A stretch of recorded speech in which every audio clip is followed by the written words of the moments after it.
Assalamualaikum warahmatullahi wabarakatuh. Ibu, Bapak, saudara-saudara yang saya hormati, hari ini kita masih melanjutkan kuliah dengan tema kemiskinan dan ketimpangan. Untuk sesi 25 ini, kita membicarakan subtopik indeks pembangunan manusia.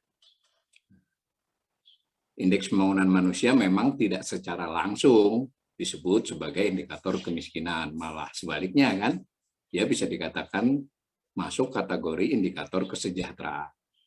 Pada waktu sesi-sesi terdahulu saya sudah mengingatkan, kita membicarakan kemiskinan dan juga ketimpangan, kemudian memilih data BPS terutama dengan dilengkapi sedikit data dari Bank Dunia, itu hanya untuk menunjukkan bahwa salah satu cara menganalisis kemiskinan dan ketimpangan adalah dengan data-data tersebut.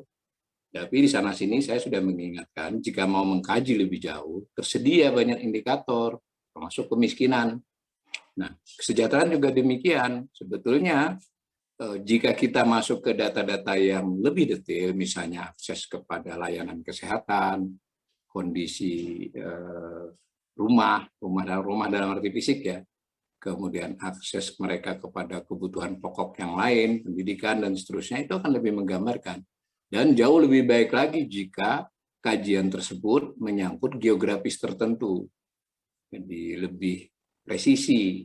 Ya dimanapun jika kita bicara tentang 270 juta penduduk Indonesia dengan rumah tangga kurang lebih 65 juta, maka yang dihasilkan adalah besaran-besaran yang bersifat agregat, bersifat rata-rata. Semua statistik rata-rata itu memiliki kelemahan yang ekstrim atas maupun ekstrim bawah, itu dimasukkan. Nah, oleh karenanya ketika kita bicara kemiskinan, kita juga bicara indeks keparahan, indeks kedalaman, nah semacam itu. Dan sebenarnya juga kemiskinan berdasarkan status. Lalu karakteristik rumah tangganya seperti apa. Ketimpangan pun demikian. Ketika argumen bahwa terjadi penurunan ketimpangan adalah hanya semata dengan indeks gini atau rasio gini, kita sudah jelaskan bahwa itu sebetulnya argumen yang tidak cukup kuat, harus dengan beberapa indikator lainnya. Nah, kita memilih indeks pembangunan manusia karena ini juga sama dengan kemiskinan. Ini adalah indikator yang sering disebut oleh dokumen resmi pemerintah. Dokumen resmi itu artinya seperti nota keuangan, kemudian rencana pembangunan jangka menengah nasional, rencana kerja pemerintah, dan pada masing-masing kementerian lembaga. IPM ini salah satu yang paling sering dianggap sebagai indikator sejauh mana pembangunan menghasilkan dalam arti memberi peningkatan, nah ini kesejahteraan pada rakyat. Tapi sebagaimana angka-angka yang sudah kita bahas dari kuliah-kuliah terdahulu, ya EPM juga memiliki kelemahan bawaan, dia bersifat agregat, bersifat rata. Tapi tetap ini bagus untuk kita memulai masuk ke persoalan tersebut. Nah, EPM ini diumumkan setahun sekali oleh Badan Pusat Statistik. Mungkin dilihat nanti di slide-nya.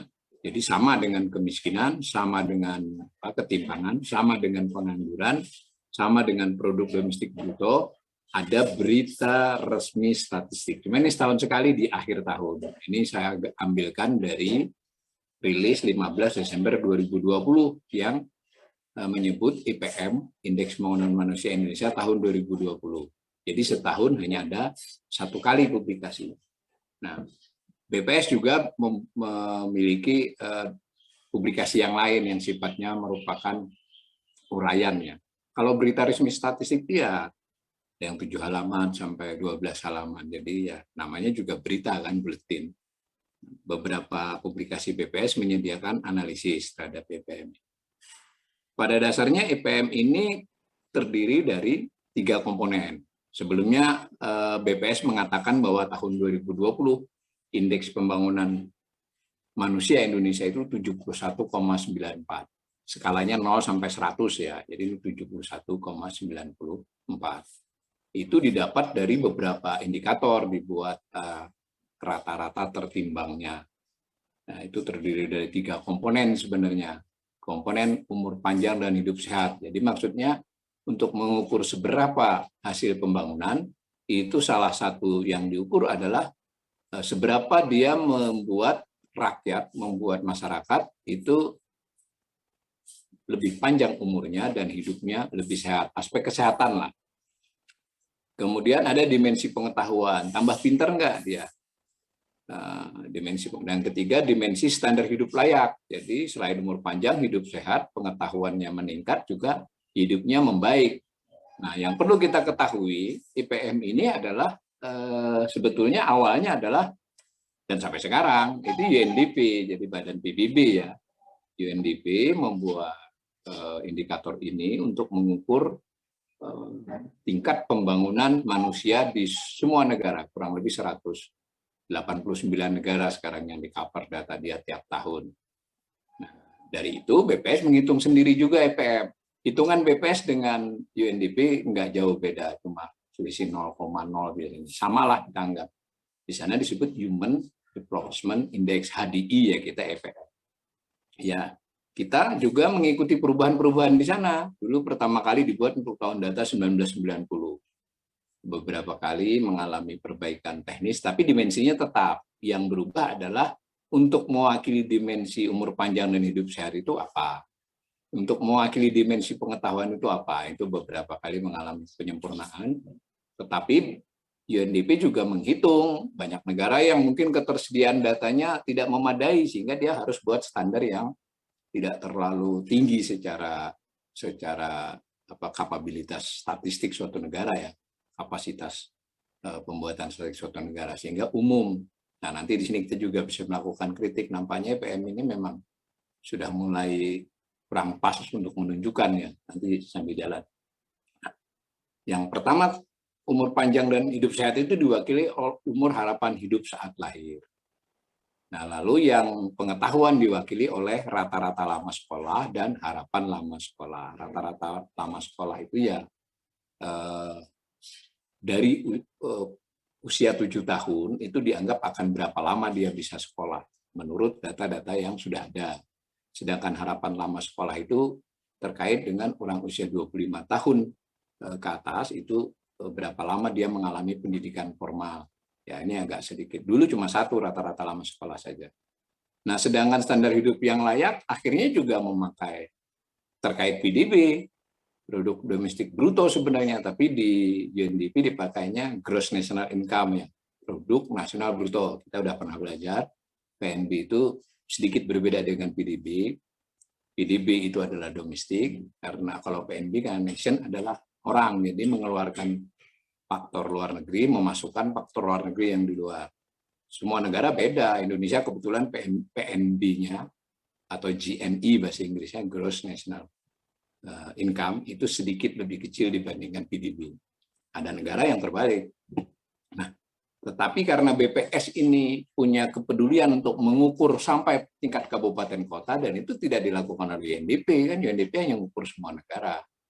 Maka BPS mengubahnya, dan itu masih dibenarkan dalam aturan untuk menghitung dengan pengeluaran per kapita per tahun yang disesuaikan. Jadi ini mirip dengan PNB per kapita, tapi ada adjust-nya untuk dihitung atas kondisi-kondisi kabupaten kota. Nanti silakan dihitung, 2020 11 juta itu agak mirip dengan PNB per kapita ya, yang sudah disesuaikan. Disesuaikan itu antara lain juga daya beli ya, jadi ini lebih berdasarkan harga konstan sebenarnya.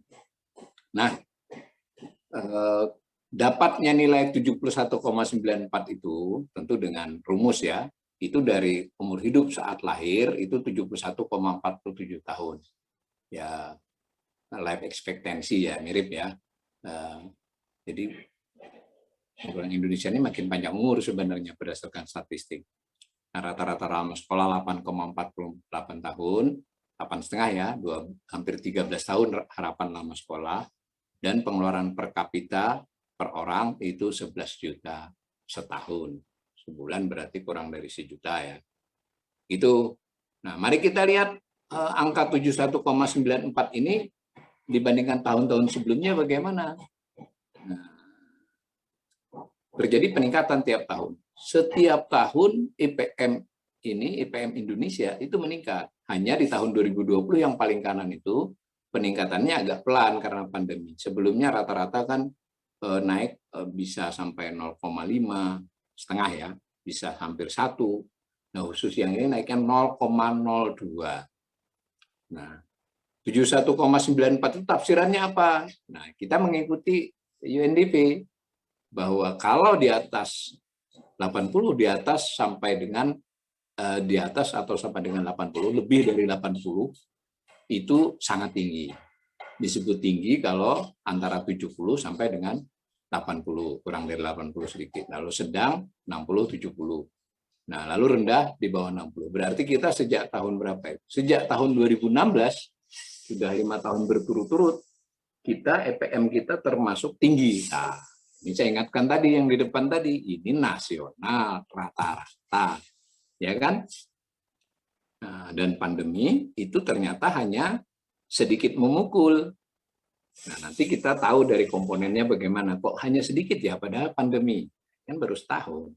Mari kita lihat secara sederhana dulu bahwa umur harapan hidup saat lahir itu rata-rata perkiraan lamanya waktu dalam tahun yang dapat dijalani oleh seorang selama hidupnya.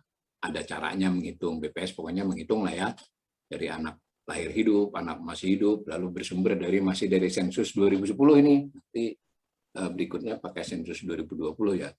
Nah, harapan lama sekolah tadi sudah saya katakan ada kira-kira oleh anak yang berumur 7 tahun, lalu rata-rata lama sekolah yang digunakan oleh penduduk usia 25 tahun ke atas, lalu PNB per kapita dirubah menjadi pengeluaran real. Nah, mari kita lihat angka-angkanya di 3 komponen itu di slide ketiga. Nah, kita lihat usia harapan hidup itu memang meningkat. Di slide yang ketiga, Mbak Rahma, itu dari 2010, terus 2010 sampai 2020 di slide yang ada gambarnya, terjadi peningkatan. Di tahun 2010 harapan hidup itu, usia harapan hidup hanya 69,81, yang paling atas ya. Pelan-pelan naik, bahkan di masa pandemi pun harapan hidupnya masih naik, jadi 71,47. Ya, nah, harapan lama sekolah juga naik, yang biru. Lalu rata-rata lama sekolah juga naik, ya, sebagaimana yang orange di grafik kedua. Nah, sekalipun pandemi semua naik itu. Nah, kecuali yang paling masuk akal ya, pengeluaran per kapita yang disesuaikan ya. Jadi ini pengeluaran bisa juga berarti bisa dianggap mencerminkan juga pendapatan memang turun. Dan ini pertama kalinya turun. Sebelumnya selalu naik setiap tahun. Tetapi karena IPM adalah rata-rata dari semua ini, 3 komponen, indikatornya 4, itu maka secara indeks tetap naik, meskipun naiknya lebih perlahan. Terus dengan cara analisis yang sesederhana ini, ya siapapun pemerintahnya di era apapun selama yang data ini sebenarnya bisa disambung sampai tahun 90, cuma BPS melakukan perubahan untuk data ini disebut dengan metode baru ya, sebetulnya juga karena mengikuti UNDP, sehingga kalau mau menyambung dengan data yang sebelum 2010 itu harus hati-hati, ada sedikit perubahan. Tapi dengan cara apapun memang IPM kita membaik dari tahun ke tahun, ya, dari tahun ke tahun membaik. Nah, problemnya adalah bukan pada IPM nasional, tetapi ternyata ada ketidakmerataan capaian pembangunan manusia. Jadi kita bisa baca begitu toh, karena itu indeksnya, kita bisa membacanya yang dicerminkan oleh indeks adalah pembangunan manusia, sekalipun sangat sederhana. Nah, bahkan kalau di dokumennya BPS yang bersifat dokumen, bukan berita resmi statistik, dia lengkapi dengan berbagai data lain tentang harapan hidup misalnya, dia lengkapi dengan beberapa data kesehatan, data pengetahuan tadi tidak hanya dengan harapan lama sekolah dan rata-rata lama sekolah, ada APS, ada APM diuraikan juga, meskipun tidak dihitung dalam menghitung. dalam menghitung IPM-nya, tetapi BPS menurut saya cukup informatif di dokumennya. Itu sayang dokumen-dokumen seperti itu tidak dilakukan rilis ya. Maksudnya rilis itu kan ada kepala BPS kah atau yang mewakili seperti berita resmi itu, undang wartawan. Dokumen-dokumen semacam itu cuma di-upload saja, diunggah saja. Tapi buat kawan-kawan yang mengikuti kuliah ini ataupun yang melihat rekamannya, ya saya sarankan, terutama yang masih muda-muda, yang masih bersemangat, ya, dibaca kan, bagus itu. Artinya kita harus menelisik lebih jauh dari 3 komponen ini. Selain 4 indikator ini, 3 komponen mencakup 4 indikator, itu apa saja yang lain-lain, supaya kita bisa melakukan penilaian seandainya kita menulis atau melakukan penilaian lebih mendekati. Kembali ke ukuran yang masih bersifat rata-rata ini, agregat ini, ada masalah juga sudah pada level ketidakmerataan antar provinsi. Jadi benar secara nasional 71, berapa tadi 94 ya. 71 benar 71,94 hampir 72, tetapi ternyata kalau dilihat secara provinsi, nah di slide berikut itu lebih banyak yang di bawahnya. Jadi yang hanya ada dari 34 provinsi, hanya 11 provinsi yang IPM-nya di atas angka nasional. Tapi tadi kan kalau untuk rata-rata itu kan menyangkut jumlah penduduk dan faktor penimbang lainnya, bukan jumlah provinsi di rata-rata, bukan. Nah, kalau dilihat per provinsi, kasusnya dihitung berdasarkan provinsi itu atas tadi 3 dimensi, lalu 4 indikator tadi dihitung di provinsi masing-masing, itu ternyata sebanyak 23 provinsi itu di bawah 71,94. Hanya ada 11 yang di atasnya, yang merah-merah itu ya, yang kuning di bawahnya, yang merah di atasnya untuk kondisi tahun 2020. Nah, tadi kita sudah mengetahui juga bahwa 71,94 itu terbilang berstatus tinggi. Nah, bagaimana rata-rata di provinsi? Nah, yang kanan itu petanya. Saya ambilkan dari gambar BPS sendiri. Yang kuning ini hanya untuk menunjukkan di bawah rata-rata, belum mengatakan tinggi, sedang, atau apa. Nah, yang kanan itu petanya. Kalau warnanya biru itu tinggi, warnanya apa itu, abu-abu ya itu ya, abu-abu itu sedang, yang biru tua sangat tinggi. Nah, biru tua itu hanya 1 di DKI Jakarta, jadi nggak kelihatan titiknya di situ ya. Tapi kalau di gambar yang kiri itu kan ada tuh yang 80,77 itu di DKI Jakarta. Hanya dia yang di atas 80. Sudah berapa tahun ya? Sudah dua atau 3 tahun terakhir. Nah, yang sedang banyak sekali abu-abu itu. Memang yang rendah untuk provinsi sudah tidak ada. Terakhir di tahun 2000 berapa ya? Papua ini 2017 kalau tidak salah, itu masih rendah. Sekarang dia sudah masuk sedang, tapi lihat angkanya, sedang nilainya 60,44. Jadi dekat dengan rendah. Nanti kita juga bisa melihat masing-masing provinsi itu. Di gambar yang kuning itu kan kelihatan tuh, di sebelah Papua ada Papua Barat, di sebelahnya lagi ada Nusa Tenggara Timur, di sebelahnya lagi ada Sulawesi Barat. Nah, lalu Kalimantan Barat berlima itulah, itu kan masih jauh dari batas sedang yang atas, masih di bawah 65 semua. Bahkan Papua ini 60,44 tahun 2020. Nah, kalau lihat gambar peta itu kan juga menarik itu. Jawa seluruhnya kalau secara provinsi ya, secara provinsi seluruhnya biru, tinggi. Bahkan yang Jakarta nggak kelihatan itu sangat tinggi. Sumatera seluruh bagian atasnya secara provinsi biru.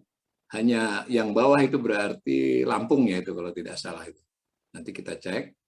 Itu yang abu-abu. Tetapi kalau kita lihat Papua, Maluku, seluruhnya abu-abu secara provinsi. Ya, seluruhnya abu-abu yang Papua, Maluku, lalu Nusa Tenggara Barat, Nusa Tenggara Timur, abu-abu semua, masih sedang. Itu provinsi. Nah, ketika terjadi pandemi, tadi kita sudah melihat EPM-nya masih naik dari 71,92 menjadi 71,94. Nah, kita tetap bertanya lagi, kalau secara provinsi bagaimana? Ternyata masih ada provinsi yang turun justru. Jadi dari 34, 10 provinsi itu turun karena adanya pandemi. Agak langka ya, provinsi ini hampir dari tahun ke tahun selama 10 tahun terakhir ini naik. Nah, sekarang ternyata ada yang turun. Ini saya salin dari BPS juga. Nah, itu kalau Anda lihat ada 10 provinsi, Kalimantan Utara, Papua, Kalimantan Timur, Riau, Maluku Utara, Sulawesi Utara, Nusa Tenggara Timur, DIY, Sumatera Barat, Sumatera Selatan itu mengalami penurunan. Ya, kalau kita lihat yang paling kanan dulu cara melihatnya. Kalau yang UHH, usia harapan hidup, HRS, harapan lama sekolah, RLS, rata-rata lama sekolah, kemudian pengeluaran per kapita itu komponennya, indikatornya 4. Nah, lalu EPM-nya yang paling kanan itu 2020, EPM terkini 2020, lalu disajikan yang 2019. Jadi bagaimana turun sedikitnya. Tetapi memang yang turun ini sebagiannya adalah yang sebelumnya memang cukup tinggi ya, tinggi bahkan cukup tinggi. Ada yang daerah istimewa Yogyakarta itu, yang 3 dari bawah itu, di tahun 2019 79,99, udah hampir, kalau satu strip lagi dia sudah sangat tinggi. Ternyata akibat pandemi turun sedikit, 79,97. Nah, tetapi Papua yang kita bicarakan tadi, yang nomor 2 dari atas, di 2019 60,84. Ketika pandemi turun menjadi 60,44. Nah, jadi dia sudah, ya kalau masih berlarut-larut bisa kembali ke rendah kan dia.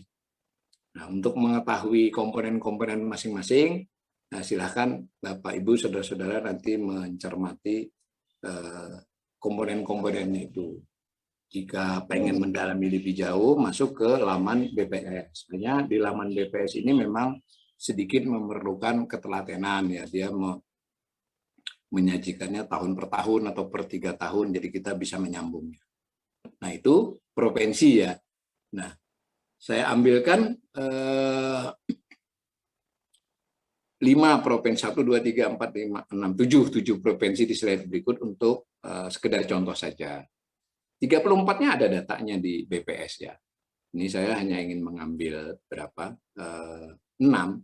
Ya, untuk membandingkan secara ekstrim yang saya kasih angka adalah DKI Jakarta paling atas, kemudian yang di bawahnya Papua yang paling rendah.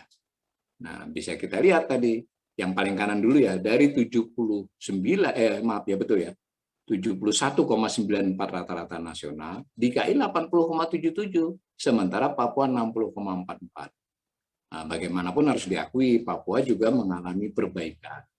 Tapi perbaikan Papua dengan perbaikan DKI Jakarta hampir setara, sehingga jaraknya tetap.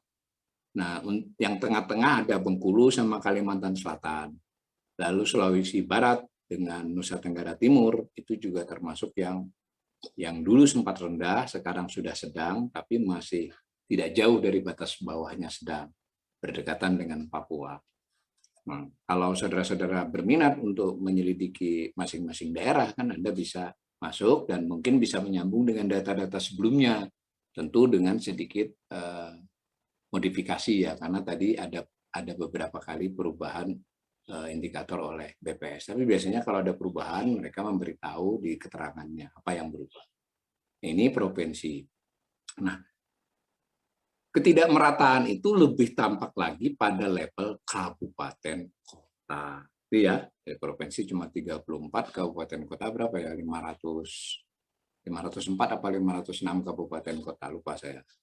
Itu disparitasnya, ketimpangannya lebih banyak lagi. Tahun 2020 itu ada 22 masih yang berstatus rendah. Secara provinsi sudah nggak ada kan? Tapi secara kabupaten kota masih ada 22 kabupaten kota, 4,28% dari total kabupaten kota. Lalu 267 berstatus sedang. Nah, jadi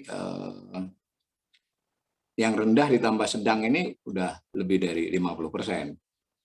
Nah, yang tinggi itu 189 dan yang sangat tinggi 36. Kalau provinsi hanya 1 kan DKI, tapi kalau sangat tinggi itu ada 36 kalau berdasarkan kabupaten kota. Bahkan yang tertinggi, berstatus sangat tinggi dan tertinggi itu kota Yogyakarta, kota madya Yogyakarta. Kalau provinsinya kan tidak, masih 7,9 berapa tadi, 7,97 ya. Kalau ini yang kota, saya di Sleman ya, berarti kalah nih. Tapi Sleman juga tinggi, 86,61. Secara ekstrim, Di Kabupaten Duga, Provinsi Papua, Kabupaten Duga di Provinsi Papua, saya tidak tahu, tidak pernah ke sana. Saya pernah ke Jayapura saja. Itu 31,55. Secara ekstrim ya, berarti kan bukan rendah lagi kan, sangat rendah. Nah, saya ambilkan contoh yang rendah saja, karena kita ingin ya sedikit empati kita lah ya, perhatian kita bahwa tidak cukup mengklaim bahwa EPM kita mengalami kenaikan yang terus-menerus dan berarti pembangunan sudah menunjukkan hasil pada pembangunan manusia, tetapi beberapa provinsi masih berstatus sedang dan sedang yang dekat dengan rendah.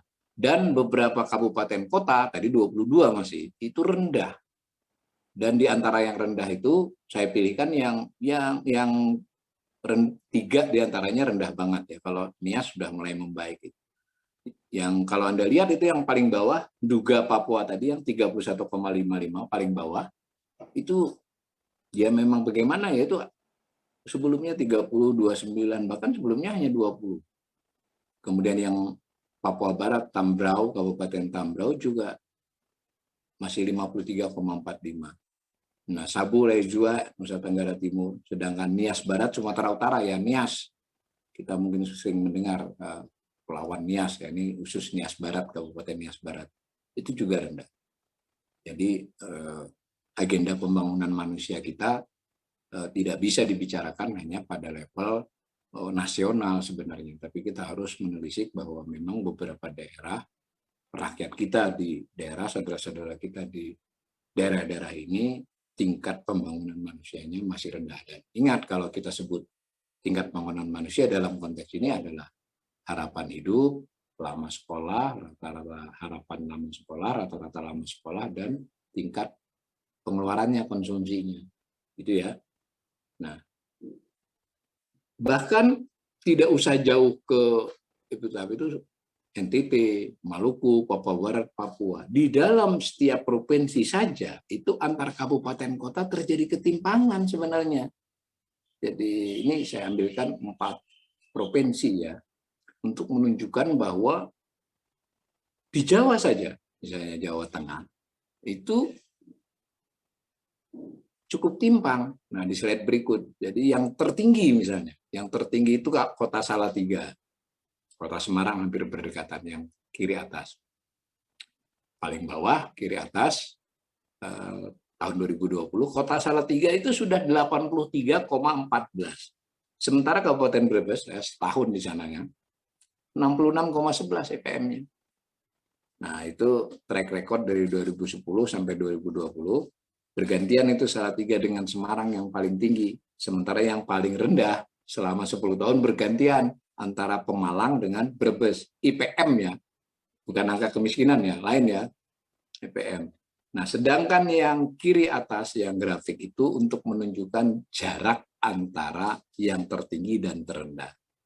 Bisa kebayang nggak, dalam provinsi di Jawa, Jawa Tengah, itu ada kabupaten kota yang 83,14, kota ya, Kota Madya Salatiga, ada yang kabupaten 66,11, selisihnya 17,03 poin.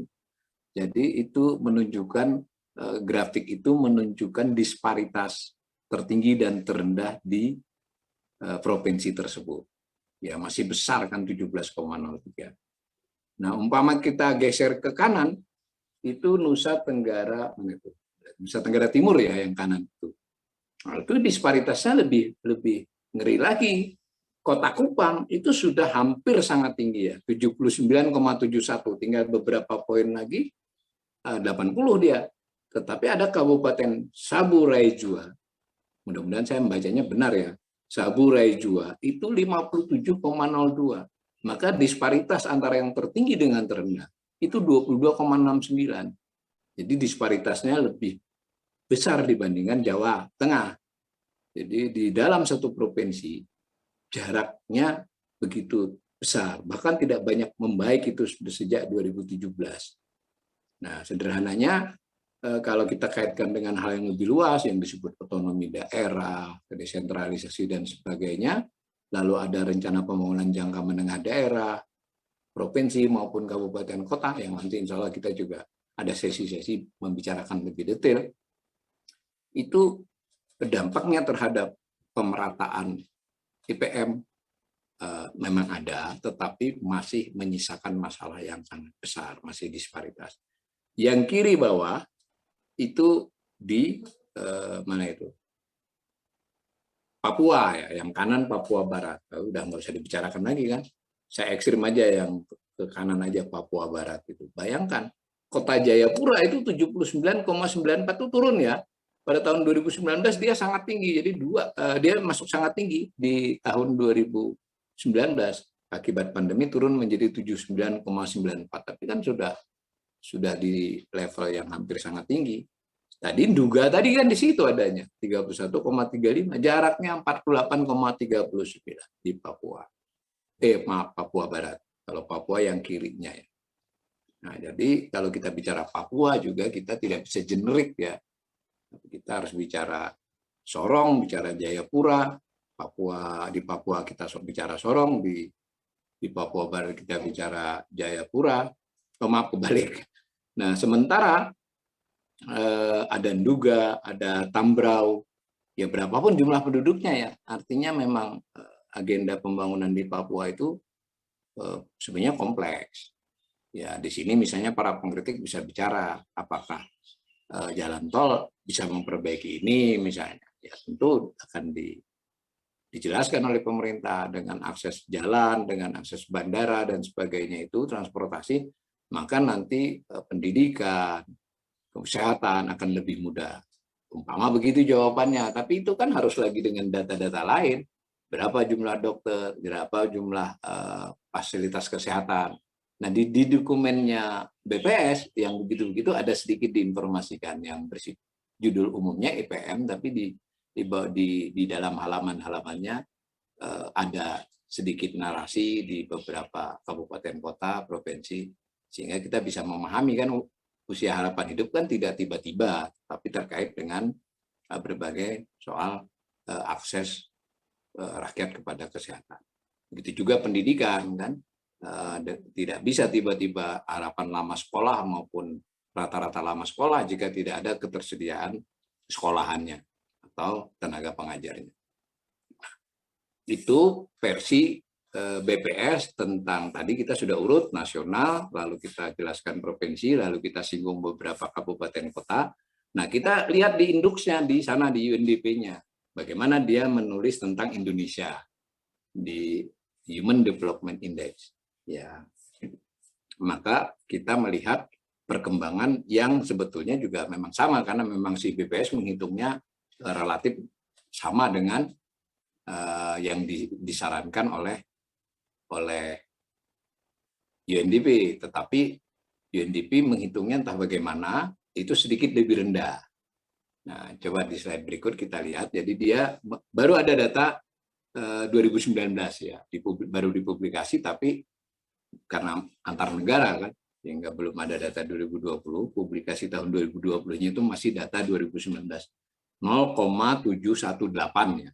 Nah, sementara kalau kita ingat-ingat tadi di Indonesia di tahun 2019 itu oleh BPS 71,92 kan, yang 2020 71,94. Jadi ada sedikit beda ya. Di 2018 juga beda otomatis, tetapi trennya sama. Trennya adalah membaik. Jadi 0,718 versinya di UNDP, di versinya BPS 0,792. Cuma dari sisi tren itu sama, terjadi kenaikan, tapi hati-hati. Grafik saya ini yang 1990, 2000, 2010 tidak bersambung tahun ya. Nah, itu untuk saya ambil dari UNDP-nya ini, sumber data dari UNDP yang terbaru. Nah, 90 bagaimanapun terjadi perbaikan kan dari 1990 ke 2019 atau dari 2010 tadi sama 0,665 menjadi 0,718. Berarti versi UNDP pun kita termasuk negara yang berstatus tinggi HDI, tinggi Human Development yang tinggi. Tetapi saya suka pakai tetapi terus ya informasinya. Kita itu rankingnya 107 dari 189 negara. Jadi negara lain ya lebih tinggi HDI-nya. Ini juga satu kritik kepada UNDP. Ini kalau begini ukurannya kelihatannya UNDP harus memikirkan ukuran-ukuran yang lebih baru ya, karena ya semua disebut tinggi jadinya kan. Nanti bahkan Anda kalau melihat daftar negaranya itu jadi tahu beberapa negara tetangga kita itu lebih tinggi dari Indonesia, kita 107 kok. Nah, cuma dibandingkan 2014 kita sudah membaik. Dulu kita peringkatnya di bawah itu. Kita dulu sempat 113 di tahun 2014. Sekarang sudah membaik 107. Berarti ada negara yang tingkat kemajuannya lebih rendah dari kita. Nah, rupanya si UNDP ini terus melakukan kajian. Dia menyadari bahwa ada masalah di agregat ini, yaitu salah satunya adalah soal ketimpangan. Jadi benar, rata-rata lama sekolah benar, rata-rata harapan bersekolah benar, rata-rata pengeluaran naik. Tetapi itu rata-rata. Bagaimana kalau dikaitkan dengan ketimpangan? Terutama ketimpangan pendapatan. Bagaimana dengan ketimpangan yang terkait dengan akses kepada pendidikan atau rata-rata pendidikan? Nah, dia hitung, dia keluarkan indeks baru. Tapi indeks barunya ini belum time series yang cukup kuat ya, masih dotak-atik. Sehingga saya nampilkan yang 2019 saja. Jadi saya coba sambung 2018, kok dia rubah lagi ya. Jadi antara publikasi 2020 dengan 2019 ada sedikit perubahan, tetapi metodenya sudah meyakinkan. Di tahun 2018 dia banyak menjelaskan. Publikasi 2019 tentang kondisi 2018. Publikasi 2020 tentang kondisi 2019 yang paling baru. Itu UNDP memperkenalkan inequality adjusted human development. Jadi apa ya? HDI-nya tadi, Human Development Index tadi di-adjust. Nah, apa adjust-nya untuk memodifikasinya, mengoreksinya? Yaitu dengan menghitung tingkat ketimpangan pembangunan manusia, terutama ketimpangan pembangunan manusia ya, salah satu unsurnya ketimpangan pendapatan, PNB tadi, atau pengeluaran rata-rata pengeluaran tadi. Seandainya kita tidak timpang, suatu negara bukan hanya Indonesia, maka nilai IHDI sama dengan HDI. Tapi kan tidak ada negara yang sama sekali tidak timpang. Rata-rata ada ketimpangannya. Cuma berapa besar ketimpangannya. Nah, untuk negara-negara tertentu di Eropa Barat dan di Amerika Utara, memang antara HDI dengan IHDI-nya ini relatif sama. Jadi kalau kita tadi 0,718 versinya UNDP, berapa kalau di-adjust dengan ketidakmerataan pembangunan. Nah, dapatnya 0,590 ya judulnya itu loh. Jadi overall loss, jadi ketimpangan dan sebagainya 17,8%. Kita overall loss-nya ini agak mirip dengan Cina, Thailand, Vietnam. Jadi ya tidak buruk, tidak paling buruk, buruk tapi tidak paling. Banyak temennya buruk dalam hal ketimpangan ini. Nah, ini menarik. Mudah-mudahan dalam kesempatan lain nanti saya satu-satu saya pelototi dari publikasi Bank Dunia. Dia biasanya ketika membuat metode baru, dia coba surut ke belakang tahun-tahun yang lama dilakukan modifikasi, gitu ya. Intinya kalau pakai ini kita nggak tinggi-tinggi amat tingkat pembangunan manusia kita. Begitu tentang indeks pembangunan manusia. Sekali lagi yang ingin saya pesankan adalah angka nasional menunjukkan perbaikan yang terus-menerus. Ya, tidak bisa dipungkiri. Tapi ketika dia di breakdown, diturunkan menjadi provinsi, ada beberapa provinsi yang laju perbaikannya itu lambat. Bahkan kalau diturunkan lagi pada tingkat kabupaten kota, itu ada yang masih jauh untuk dikatakan sebagai pembangunan manusianya tinggi, sedang, bahkan rendah yang banyak. Nah, lalu kalau kita pakai UNDP yang mulai mengenalkan indikator baru, meskipun belum sepopuler HDI-nya, Indonesia memiliki ciri ketimpangan pembangunan manusia yang termasuk tinggi. Begitu. Assalamualaikum warahmatullahi wabarakatuh.